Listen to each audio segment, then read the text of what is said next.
In the early 1800s, in every new settlement, each member of the family had to help with the farming because life depended on the success or failure of the crops. Children understood the importance of this, and if they lived on a farm, learned to help with the chores when they were very young.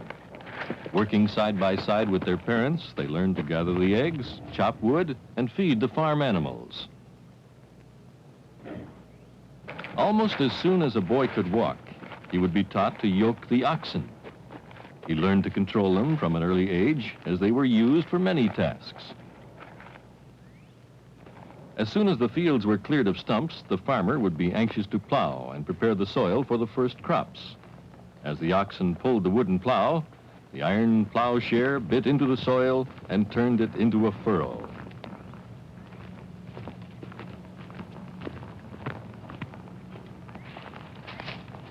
They walked up and down the field, making furrows with the plow. It was a lot of hard work, and after plowing the field, it still was not ready for planting. Depending on regional climates and growing conditions, crops varied in importance. However, two crops were of prime importance, for they provided food and clothing. These crops were wheat and flax. The bigger clumps of earth were broken up with an instrument called a harrow.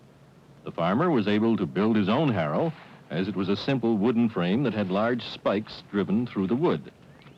Because the newly turned soil was rich with humus, it fell apart as soon as the harrow touched it. Humus is the natural decaying vegetable matter in new soil. The pioneers did not need fertilizers because their soil was very rich with nourishment.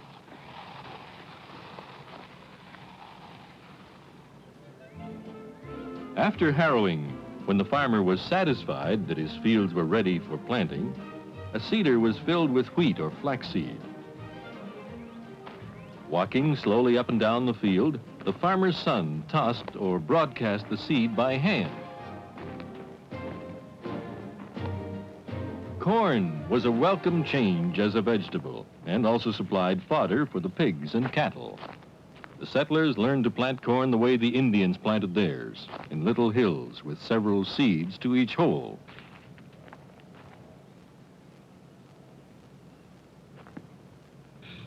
As the wheat ripened ready for the harvest, the grain cradle was sharpened in readiness for cutting it.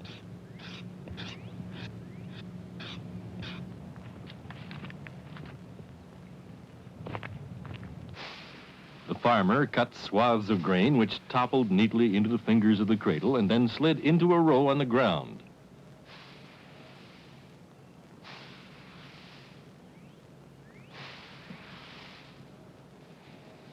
This row was called a windrow, and the farmer walked in the row gathering the grain into sheaves. Using a binder's knot, he then tied the sheaves securely.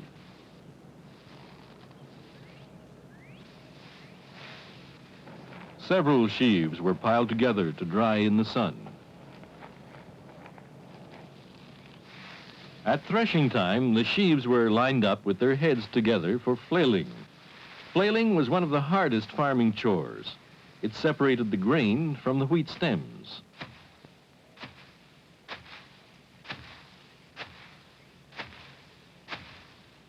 Practice was needed to bring the flail down and strike the head of the sheaf so that the kernels of grain were knocked on the floor.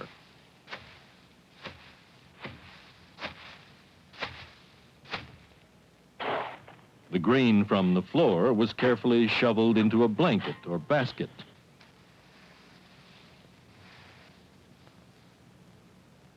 The grain was shaken in the basket to separate the skins of the grain called chaff. The doors of the barn were opened to create a draft which blew the lighter chaff away, leaving the heavier grain on the floor.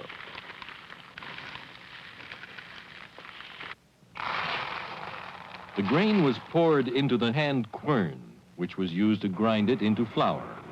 The top stone was rotated, while the bottom one remained stationary. This crushed the grain between the stones.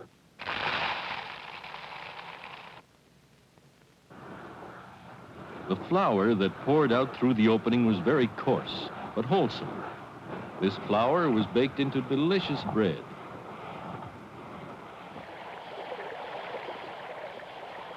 As the community grew, a miller came to the area and built a fine flour mill by a stream so that he could use water power to make his machines work. Water power was made by the force of water moving downhill to turn the great wooden wheel. The water wheel, in turn, drove all the working parts of the mill machinery. The new mill meant less back-breaking work at the hand quern. The miller tested the flow of the grain into the hood. Periodically, the miller would check to be sure that the farmer's grain was being ground properly.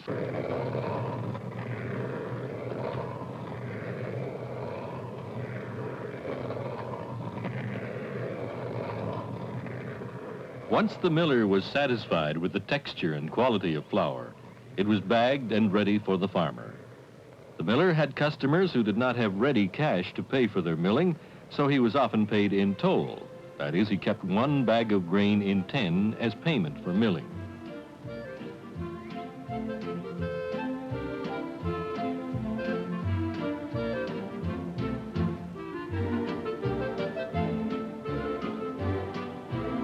Flax was the other main crop in the community. When the field of flax had ceased blooming and dropped its flowers, pea-sized seed pods that looked like small balls formed near the end of the stems.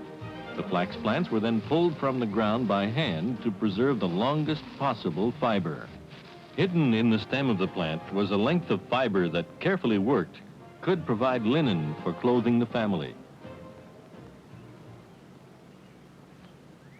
When the flax was properly cured and dried, the seed balls were removed by a process called rippling. A small wooden comb was drawn through the heads, and as the seeds came off, they were stored to use as seed for the following year's crop. The surplus could be sent to an oil mill where the linseed oil was extracted.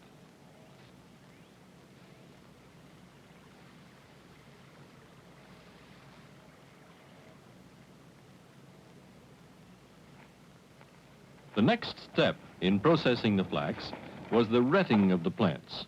The bundles of flax straw were placed in a stream and weighted down with stones for several days.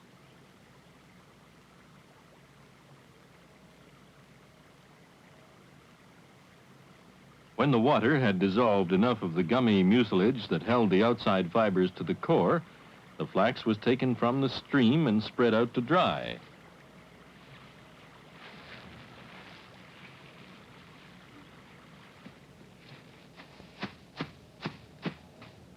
After the bundles were opened, the farmer took a handful of the flax straw and crushed the inner core with a hand brake. The handful of flax was taken to the scutcher, or swinger, where the blades continued to beat off the pieces of core still clinging to the fibers. This motion was repeated many times.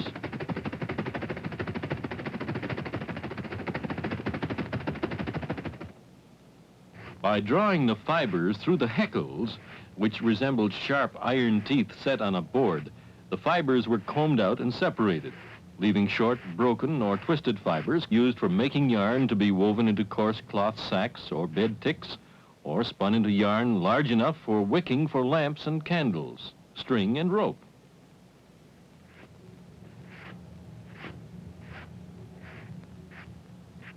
The fine fibers were now ready to be spun.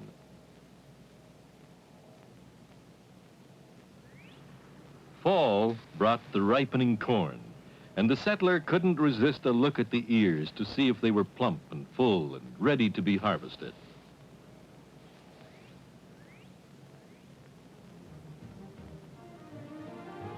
As winter approached and the settler gathered his harvest, the family knew that the plentiful crops would provide a good supply of food for the table until the following year.